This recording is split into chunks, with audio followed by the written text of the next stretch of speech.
아, 국가행정위의 제14주차 마지막 수업입니다. 지금 강의계에 나와 있는 것처럼 오늘은 지금까지 공부한 것들, 행정의 개념, 그 부분들을 전부 총정리를 하고 그 다음에 국가행정의 이해, 다시 말하면 행정학 개론에서 꼭 공부해야 될 필수적인 그 요목들, 중요한 항목들을 간단히 해설하는 걸로 이렇게 해서 수업을 마치도록 그렇게 하겠습니다. 우리가 이제 처음 개강할 때 그런 얘기를 했습니다만은 이 과목이 3학점 15주 동안 이 과목이 굉장히 방대한 행정학 전반을 공부하는 것은 굉장히 그 무리가 있다 이런 얘기를 했습니다. 그래서 우리는 이제 행정학에 있어서 가장 그 핵심적인 개념하고 이론 몇 가지만 익히면은 여러분들이 혼자서 이 행정학 그 개론 정도는 공부할 수 있도록 그렇게 안내하는 것이 이 과목의 기본적인 취지다 이런 얘기를 했고, 이 행정학이라고 하는 학문 자체가 일단 대학원 학문이기 때문에 되게 학부에서 이제 다양한 사회과학을 위시해서 다양한 그런 학문을 공부한 사람들이 대학원에서 공부하는 그런 굉장히 응용 학문이라 결코 쉽지 않은 과목이다 이런 얘기를 했고, 그 다음에 이제 우리나라에서는 이게 행정학과가 이제 학부에만 설치되어 있기 때문에 학부 4년 동안 이제 공부하도록 되어 있는 그런 교육 과정이고, 거기서 또 미진하다고 생각하는 것들은 이제 또 대학원 가서 더 공부하도록 되어 있는 그런 굉장히 방대한 그런 학문 체계다 보니까 이 3시간 3학점 가지고 한 과목 가지고 전체 다 분량을 공부한다는 건 대단히 어려운 일이 아닐 수 없어요. 그래서 이 과목은 처음에 얘기한 것처럼 이제 중요 개념하고 이론만 익혀놓으면 여러분들 혼자 학습할 수 있는 그런 토대를 만드는 것이다 이렇게 얘기를 했고, 그래서 거기에 맞도록 우리가 한 학기 동안 이렇게 수업을 진행했고, 중간 시험까지는 주로 행정의 정의 부분을 얘기를 했습니다. 그리고 행정과 경영과의 관계까지 해서 중간 시험을 봤기 때문에 이제 학기 말 시험은 오늘까지 그 진도 나가는 부분이 시험 범위가 되겠습니다. 그러니까 행정과 정치와의 관계 제9주차에 그다음 행정 환경들, 정치, 경제, 사회법 요 공부를 하고, 그 다음에 지난주에 공부했던 행정의 구성과 각 영역들, 요것들을 이제 포함해서 오늘 공부하는 주요한 요목들에 대한 주요 내용들, 이런 것들이 시험 범위가 되겠습니다. 그래서 다음 주에 이제 우리가 학기말 시험을 보게 될 텐데, 지금 우리가 지금 코스모스 우리 학교 LMS 시스템 가지고는 시험 보는데 좀 애로사항이 어려움이 있습니다. 그래서 이제 어떤 식으로 시험을 진행할지는 아직은 결정을 못했기 때문에 여러분들이 공지사항을 좀 이렇게 좀 유념을 해서 항상 관심을 가지고 좀 봐주길 바랍니다. 그래서 공지사항에서 한번 시험 방법이나 방식이나 이런 데 대해서 한번 공지를 하도록 그렇게 하겠습니다. 그래서 대략은 아마 그 구글 클래스룸 그 시험 방식이 잘 돼 있으니까 그 방식으로 시험을 볼 가능성이 많아요. 그리고 혹시 또 코스모스에서 또 방법이 또 우리가 찾아보고 또 대체 가능하면 그걸로 보도록 하고 할 테니까, 하여튼 공지사항을 여러분들 잘 참조해서 다음 주 시험에 임하기를 바라겠습니다. 물론 시험 시간은 그대로 우리가 수요일 날 이 수업이 이제 12시 반부터 시작하는 수업이니까 1시부터 해서 2시까지 해서 정각 1시간 동안 시험을 시행하는 걸로 되어 있는데, 시험 방식에 대해서는 조금 내가 얘기를 해야 되니까 공지사항을 잘 참조해 주길 바라겠습니다. 자, 그래서 우리가 지금 지금까지 한 학기 동안 공부한 내용이 지금 이렇게 정리가 되어 있습니다. 우리가 한 학기 동안 행정의 개념을 공부를 했어요. 그래서 이제 행정의 정의에 대해서 우리가 공부를 했고, 그걸 가지고 우리가 중간시험 거의까지 이제 거의 한 학기 절반을 사실 할애를 해서 공부를 했죠. 이렇게 행정의 정의를 우리가 중요시 해 공부하는 이유는 뭐냐면, 행정학을 이제 장차 공부하기 위한 가장 기본적인 그 개념들이라든지 아이디어라든지 이런 것들을 이제 그만큼 첫 출발이 중요하기 때문에 사실 그 내용들을 우리가 충분히 공부를 했던 것이고, 그 이어서 이제 행정과 경영과의 관계까지 해서 우리가 중간시험을 봤잖아요. 행정과 경영과의 관계는 공사행정, 이론론, 이원론 요걸 우리가 공부를 했고, 그 다음에 이제 중간시험 마치고 우리가 지난까지 공부한 것이 정치와 관계하고 그 다음에 행정의 환경들하고 그 다음에 행정의 구성과 영역, 요게 우리가 지난주까지 공부했던 내용들이죠. 그래서 학기말 시험은 이제 이 내용들하고 그다음에 오늘 얘기하는 행정학의 주요 요목, 행정학의 요목에 대한 개괄적인 내용까지 해서 학기말 시험을 보는 걸로 그렇게 하겠습니다. 하여튼 우리가 한 학기 동안은 공부했던 내용은 바로 지금 바로 이 행정의 개념 5부분이 되겠습니다. 그러면 이제 우리가 앞으로 이제 여러분들이 개별적으로 아니면 뭐 다른 그 수업 아니면 뭐 다른 그 학점 교류 아니면 뭐 이런 걸 통해서 행정학을 공부하게 될 때 우리 행정학을 할 때는 어떤 요목이 포함이 되는지를 한번 분야별로 해서 한번 나눠서 간략하게 정리를 해보도록 하겠습니다. 그 다음에 이제 두 번째 부분이 바로 지금 행정학이라고 하는 학문적인 성격입니다. 이 부분은 이제 사실은 우리 책에서도 사실은 어디 나와 있나요? 행정학의 우리 제3장에서 나와 있거든요. 제3장에서 행정학의 이론과 접근 방법 이렇게 해서 나와 있으니까 그 내용을 여러분들이 좀 읽어봐 주면 되겠고요. 그래서 행정학의 학문적인 성격, 행정학의 주요 관점, 행정학의 대상 방법, 행정학의 연구 대상은 뭐냐? 우리 한마디로 말하면 행정현상이죠. 그 행정학의 행정현상이라고 하는 것이 어디까지가 행정현상이냐? 그걸 놓고 우리가 이제 행정의 정의를 공부를 했습니다. 행정의 정의라고 하는 말은 definition이라는 말이 경계를 정하는 거라고 그랬잖아요. 그리고 행정학의 특히 행정학적 정의에 있어서는 행정의 범위를 어디까지 경계를 어디까지 정하냐가 가장 중요한 내용이다 그렇게 해서 이 부분에 대해서는 우리가 이미 행정의 정의를 공부할 때 다 한 내용들입니다. 그래서 우리가 행정학 연구 대상을 일단은 설정을 해야 됩니다. 모든 사회 현상을 다 우리가 연구할 수는 없는 거고 행정학의 연구 대상만을 우리가 이제 한정을 해가지고 그것만을 우리가 대상으로 삼아야 되고 거기에 대해서 우리가 어떤 식으로 연구를 할까 하는 방법에 대해서는 또 다양한 방법들이 있을 수 있는 겁니다. 그래서 우리 책에서 정리했던 것들이 뭐 예를 들면 뭐 구조적인 방법이 있고 뭐 행태, 그다음 가치적인 방식, 그다음에 뭐 주요 패러다임 이렇게 해가지고 제3장 부분에서 이제 쭉 정리가 되어 있거든요.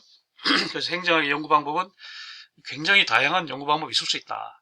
연구 대상에 따라서 사실은 방법이 정해지기도 하고 또 방법을 어떻게 내가 하겠다고 이렇게 하는 데 따라서 또 대상이 거꾸로 정해지기도 하고 이렇게 되는 겁니다. 그래서 행정학의 연구 대상이 어디까지고 어떤 식으로 연구하는지 방법에 대해서 보는 거죠.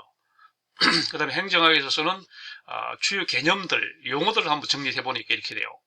우리가 이미 공부했던 게 지금 경영, 정치, 법, 공익 여기까지 우리가 이미 공부를 했죠. 그 다음에 권력, 이것도 이제 권위와 관련시켜서 공부를 했고 그 다음에 규제도 우리가 정부 개입이다 이렇게 해서 공부를 했습니다. 행정의 기능, 정부의 기능도 우리가 지난 시간에 얘기를 했었죠. 집권. 그 다음에 행정의 집권화와 분권화, 그 다음에 조직에 들어가서 분화와 통합, 그 다음에 NGO라고 하는 비정부 조직, 그 다음에 이제 조직이라고 하는 것에 대한 거, 그 다음에 조직의 구조, 그 다음에 조직을 구성하는 최소 단위인 인간, 그럼 조직의 과정, 그 다음에 조직의 개혁, 여기까지가 조직에 관한 그런 중요 용어들, 개념들이 되는 거고요. 그 다음에 인사행정에 들어가면 이제 중요하게 쓰는 용어들이 공무원, 네? 국가공무원, 지방공무원, 관료, 그 다음에 인사과정, 뭐 채용, 뭐 이런 배치, 뭐 이런 것들 인사과정이고요. 그 다음에 이제 재무행정에 들어가서 보는 것이 예산과정, 예산의 편성, 그 다음에 집행, 결산, 편성, 심의, 집행, 결산, 우리가 예산의 4대 과정을 우리가 얘기를 했었습니다. 그 다음에 재정, 국가 예산과 지방 재정까지 다 합쳐가지고 우리가 통합 재정, 통합 예산이라는 말을 하잖아요. 그 재정이라고 하는 말. 그 다음에 정책의 과정, 뭐 정책 형성, 집행 이런 정책의 각 과정들. 그 다음에 기획, 기획이라고 하는 제도가 있거든요. 우리가 정책이라고 하는 것이 문제의 단기적인 해결 방안을 정책으로 한다면 기획은 문제 예방 방안이라고 볼 수 있는 보다 좀 더 중장기적인 그런 것들을 이제 기획이라고 이렇게 얘기하잖아요. 기획이라고 하는 거. 그 다음에 정부, 정치, 국가, 지방자치, 지방재정 이런 것들이 행정학에 있어서는 가장 중요한 핵심적인 용어 개념이 되겠습니다. 그 다음에 행정학에서의 기초이론, 예를 들면 뭐 관방학이랄지 이런 것들은 우리 책의 제3장에서 또 잘 정리가 되어 있으니까 그 내용들을 한번 참조를 하면 되겠습니다. 이것이 이제 행정학의 학문적 성격에 관한 그런 요목이 되겠고요. 그 다음에 이제 세 번째로 볼 행정학 요목은 정책과 기획입니다. 지금 말한 것처럼 정책과 기획이 하나의 또 중요한 그 행정학의 한 영역이 되는데, 이 정책이라고 하는 것이 한때 이제 정책학이라고 하는 학문이 행정학의 하나의 그 분과 학문으로서 정책학이라고 하는 학문이 굉장히 유행했던 적이 있습니다. 미국에서 주로 70년대에서 많이 유행을 했어요. 이것은 뭐냐면 이제 행정의 어떤 과정이나 이런 뭐 절차나 이것도 중요하지만 행정의 산물인 정책이 이게 어떤 그 성과물, 그 성과물이 중요하고 특히 그 정책의 어떤 만들어질 때 본래 취지와 다르게 집행 과정에서 어떤 식으로 변형이 되는지 이런 데 대한 그 관심이 많아졌었어요. 미국에서 그 시기적으로. 그래서 그 당시 70년대, 80년대, 90년대 한 30년 동안 이제 크게 유행했던 것이 정책학이라고 하는 그런 학문 영역입니다. 그 등장 배경을 우리가 이해할 필요가 있는 거고, 그래서 그 내용에 대한 것이 우리 책에서는 제 9장에서 나와 있습니다. 정책과 정책관리 이렇게 해가지고 정책의 이해와 기초, 정책 형성과 기획, 그 다음에 정책 집행, 뭐 정책 평가, 변동과 갈등 이렇게 해가지고 나와 있어요. 그거까지 여러분들이 제 9장을 참조하면 되겠습니다. 그럼 정책이란 무엇인가? 아까 얘기를 했습니다. 정책이라는 걸 한마디로 말하면 문제를 해결하기 위한 단기적인 해결 대안이다 이렇게 정의할 수 있어요. 폴리시라고 하는 말이 그런 걸, 정책이라고 하는 것은 기획과 지금 5번에 나오는 이 기획과 다르게 단기적인 겁니다. 정책은 단기적인 거고 기획은 중장기적인 것이 이렇게 얘기할 수 있는 거고요. 그럼 정책을 그 개념적인 과정을 설정을 해보면은 우리가 사회의 문제에 대한 인식 과정을 출발점으로 해서 의제 형성, 아젠다 세팅이라고 그러죠. 의제 형성이 되고 그 다음에 그 문제를 해결할 수 있는 그 대안들을 여러 개를 개발하는 그런 단계가 정책 형성 단계입니다. 그런 대안들을 비교 평가하는 그런 단계가 바로 정책 분석 단계고, 그 다음에 그런 정책 분석 결과를 토대로 해서 하나의 대안을 최종 선택하는 그런 단계를 우리는 정책 결정 단계다 이렇게 얘기하는 거고, 그런 결정된 정책안을 이제 실천하고 하는 단계를 이제 집행이다 이렇게 말하는 거죠. 집행된 것을 이제 성과를 이제 측정하는 거, 이거를 이제 정책 평가라고 그러고, 그것이 이제 그대로 이어지는 향은 정책 승계 또는 뭐 정책 종결 이런 식이 되는 거죠. 이것이 우리가 말하는 정책에서의 그 개념적인 과정이 됩니다. 그래서 그게 제 9장에서 정책 과정별로 나누어서 자세히 설명을 하고 있습니다.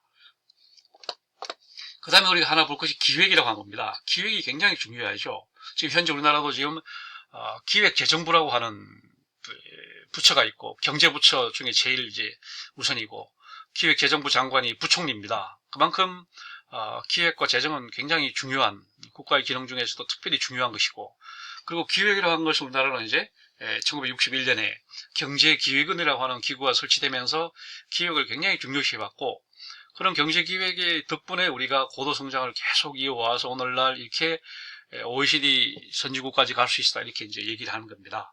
국가 주도적으로 해서 닥쳐올 미래를 미리 내다보고 문제를 미리 예방하는 그런 장단기적인 그런 것을 기획이라고 합니다. 그래서 그 기획이라고 하는 것을 저는 상당히 뭐라고 할까 어떤 기술적인 그런 게 있어요.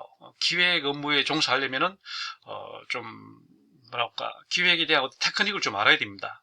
그 정부에서 일반 공무원 중에서도 기획재정부가 가서 기획에 종사하려면 기획에 대한 뭔가를 특별한 그 기술이 있어요. 그걸 익혀야 되는 거고, 부처에 들어가도 그래요. 뭐 삼성그룹에 가면 뭐 미래전략실, 줄여서 미전실에도 그 중요한 게 이제 기획이잖아요.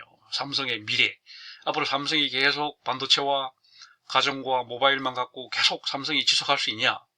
이게 장기적으로는 미래가 어둡지 않냐? 그럼 우리가 갈 길은 이제 그쪽을 서서히 정리하면서 바이오, 메디칼, 그 다음에 유전자, 이런 신기술, 이런 신소재, 이런 쪽으로 가야지 앞으로 삼성이 미래가 있는 거 아니냐? 이렇게 해서 미래 전략실에서 계속 그걸 골몰하잖아요. 그러니까 그게 바로 기획 업무거든요. 그러니까 삼성 직원들 중에서도 기획에 종사하려면 이제 특별한 그 아이디어가 막 풍부해야 되고, 또 기획을 입안할 수 있는 또 그 테크닉이 있어야 돼요.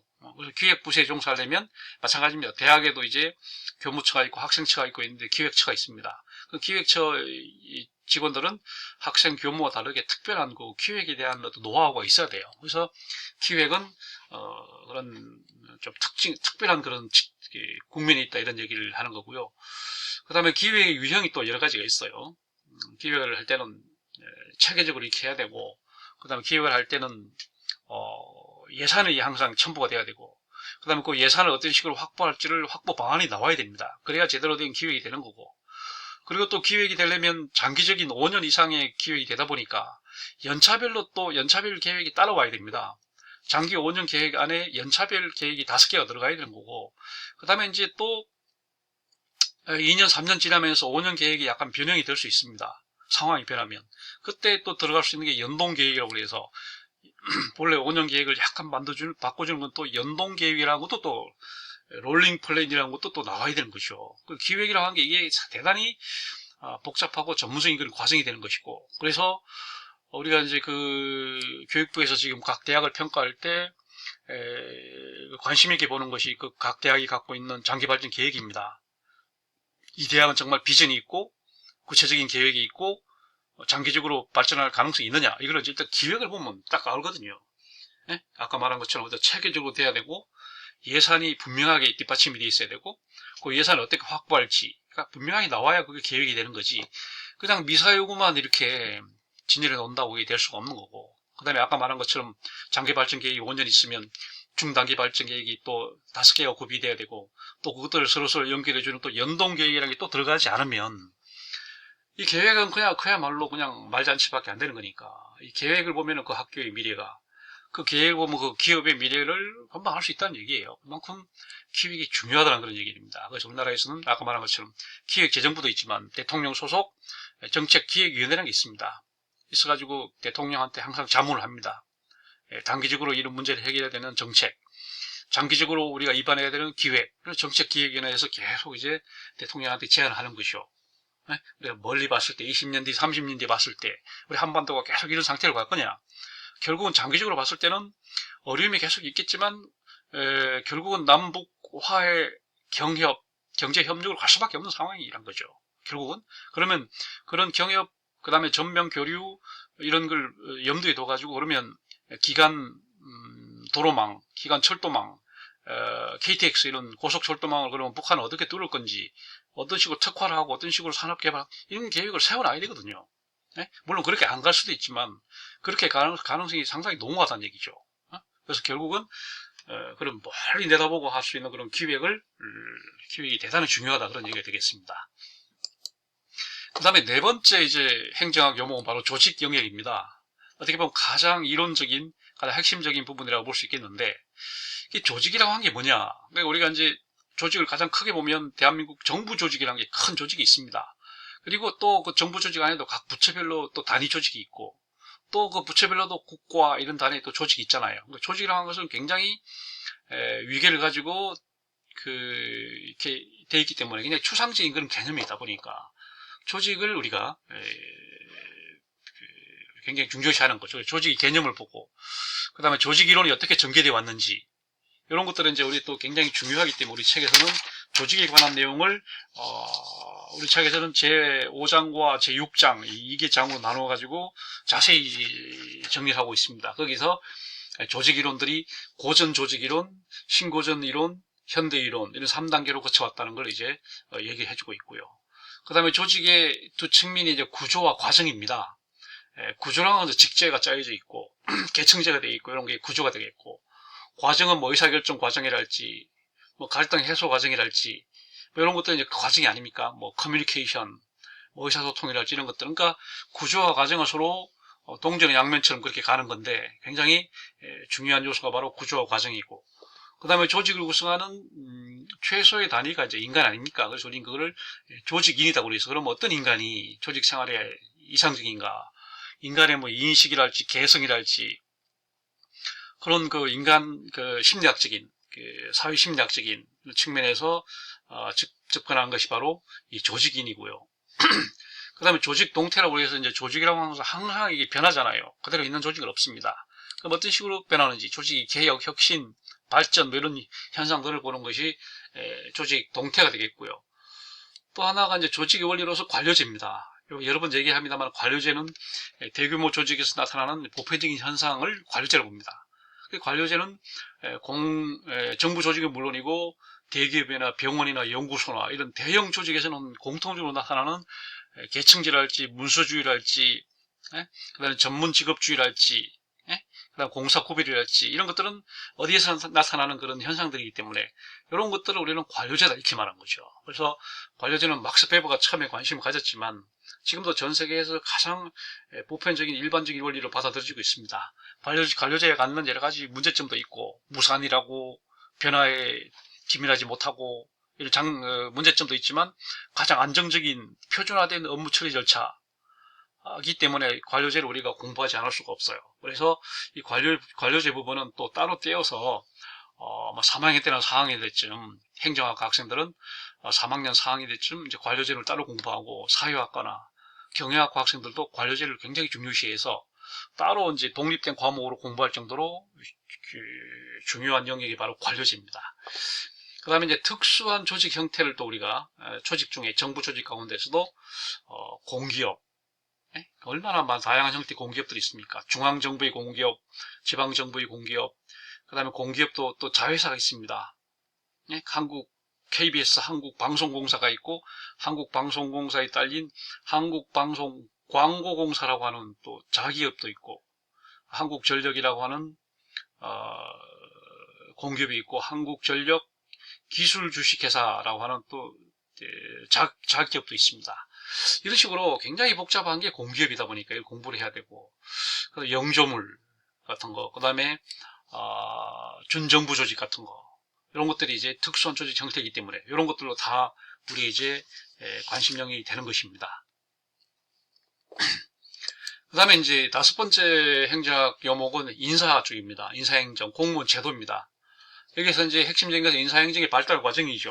이걸 우리 책에서는 제7장을 할애해서 이 부분을 기술하고 있습니다.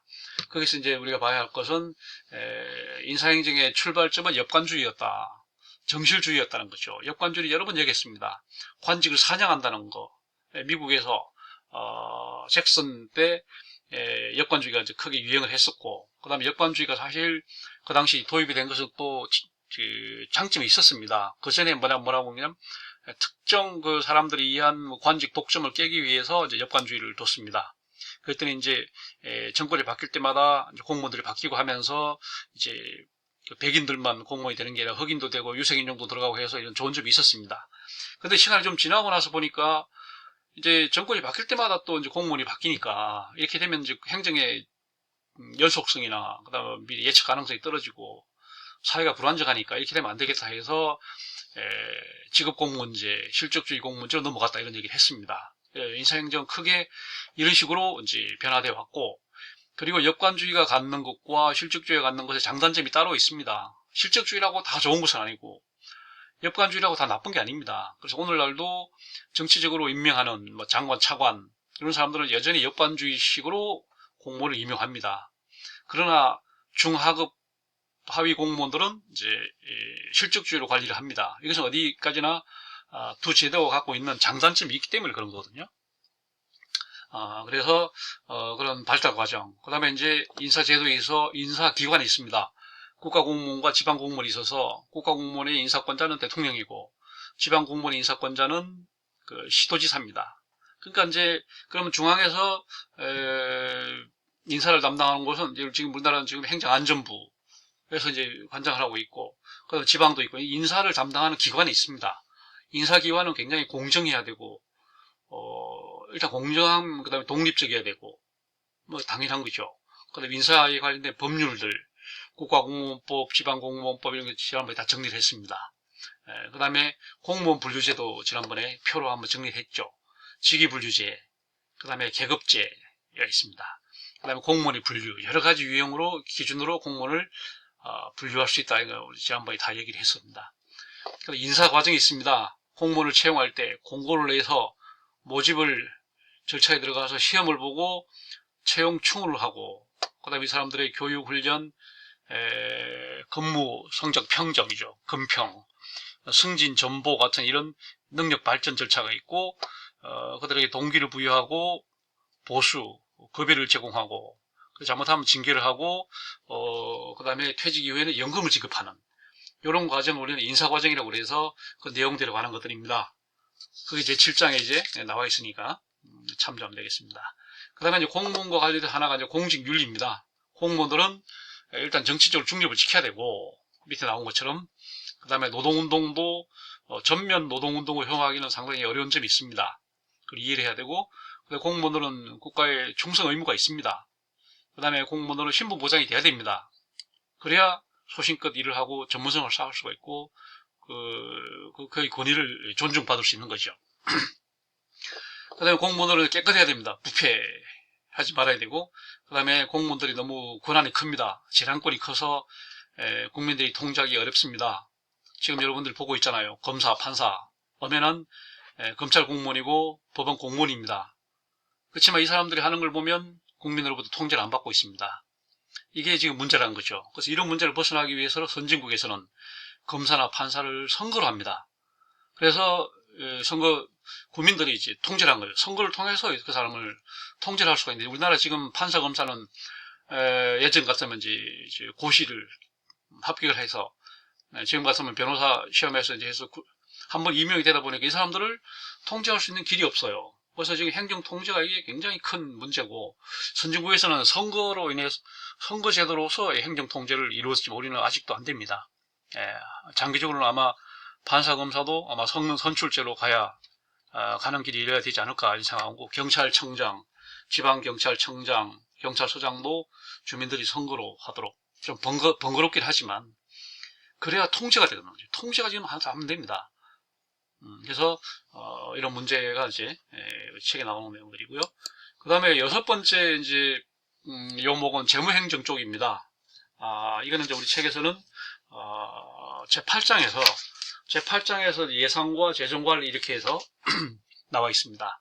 그 재무행정의 이론, 예산의 원칙들, 예산의 뭐 통일성의 원칙, 뭐 이런 원칙들이 있습니다. 그 예산의 기본 원칙들, 그 다음에 예산의 개념과 기능, 예산이 어떤 기능을 하느냐, 그 다음에 예산의 분류제, 어떤 식으로 분류를 하느냐, 지난번에 다 내용들이 나왔었습니다. 행정의 구성에서.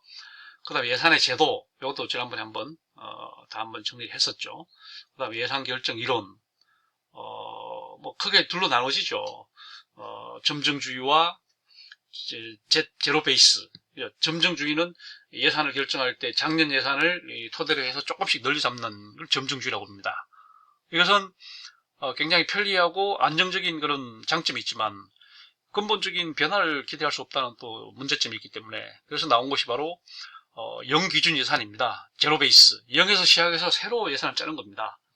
이것은 이제 근본적인 변화를 도모할 수 있다는 장점은 있지만 굉장히 시간과 돈이 많이 들고, 그 다음에 안정성이 없다고, 예측 가능성이 없다는 또 그런 문제점이 있어서, 대개 이제 일반적으로는, 점정주의를 토대로 해서, 잽비비를 약간 추가하는 식으로 이렇게 하고, 그 다음에 기획예산제도가 또 나와갖고, 아까 얘기했던 기획과 예산을 서로 이제 조화시키는 그런, 또 예산제도가 있습니다. 그 다음에 예산 과정이 있어요. 편성, 심의, 집행, 결산, 이것을 우리가 4대 예산 과정이라고 합니다. 요거에 대해서도 우리가 지난번에 뭐 국가재정법이니 지난주에 우리가 대략적으로 공부를 했습니다. 자, 그 다음에 이제 우리 마지막에 하는 것이 지방행정 부분입니다. 우리가 지방자치가 우리가 알다시피 뭐 해방 직후에 우리가 지방자치를 하다가 그 다음에 중단됐다가 또 6.25 때 또 했다가 다시 중단됐다가 1995년에 전면 이제 부활이 됐습니다. 그래서 지금 뭐 거의 25년째 지금 이제 하고 있어서 점차 지방자치가 이제 자리를 잡아가고 있는 그런 상황이긴 합니다. 그러나 또 그 부작용도 많고, 그러나 또 좀 손을 또 봐야 됩니다. 그래서 하여튼 그 지방자치 개념에 대해서 이제 나와 있는데, 여기서 또 우리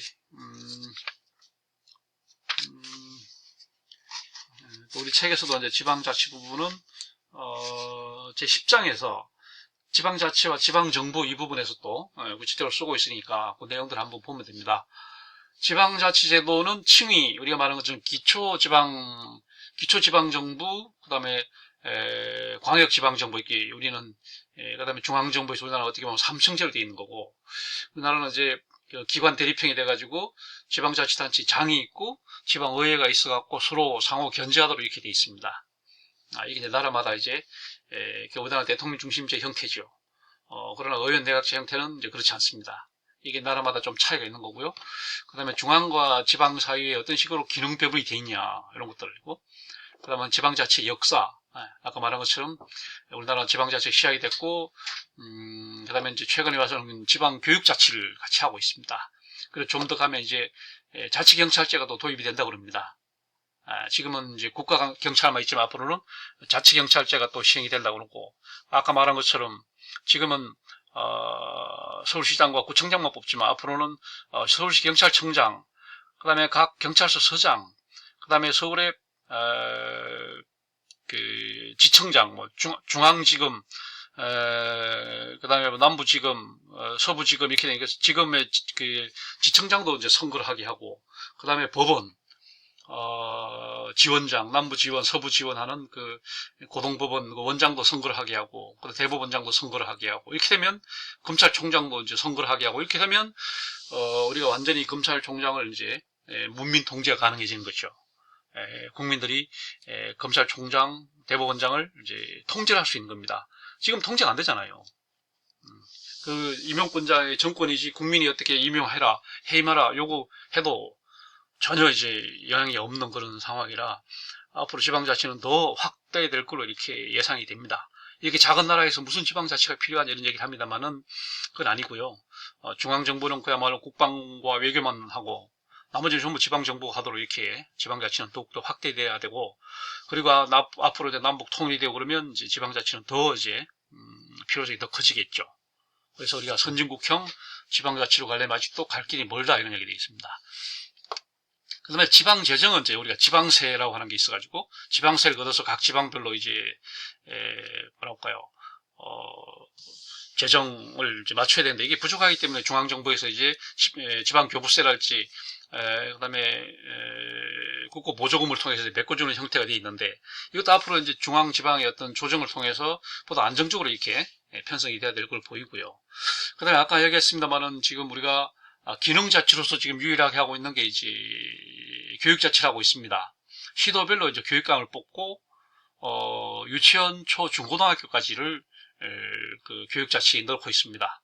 다시 말하면 어린이집이나, 그 다음에 이제 대학이나 아니면 평생교육 같은 걸 빠져요.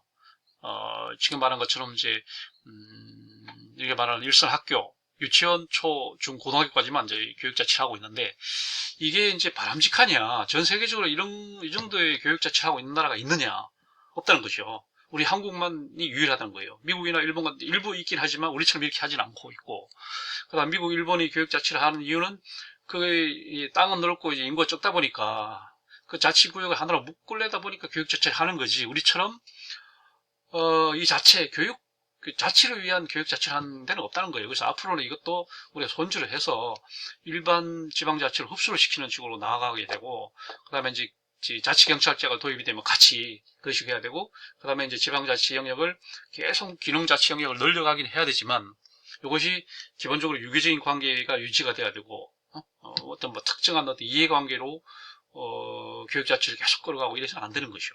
그래서 여기가 그런 내용들이 되겠습니다. 그 외에 이제 우리가 또 알아야 될 내용들이 없진 않아요. 그래서 그 내용들을 보면 우리가 제3편에서 우리 책에서는 보면 제3편에서 주로 써놨어요. 주로 보면 이제 NGO가 많이 중요했으니까 그 내용하고, 그 다음에 전자정부, 우리가 지금 전자정부 내용도 중요하잖아요. 그 다음에 정부 규제, 그 다음에 공공서비스와 행정개혁, 이런 것들이 또 중요한 화두로 등장해 있습니다. 그래서 그 내용들은 뭐 크게 중요한 건 아니니까 여러분들이 한 번씩 읽어보면 되겠고 해서, 우리가 이 과목에서 우리가 행정학이 배워야 할 주요 가장 중요한 핵심적인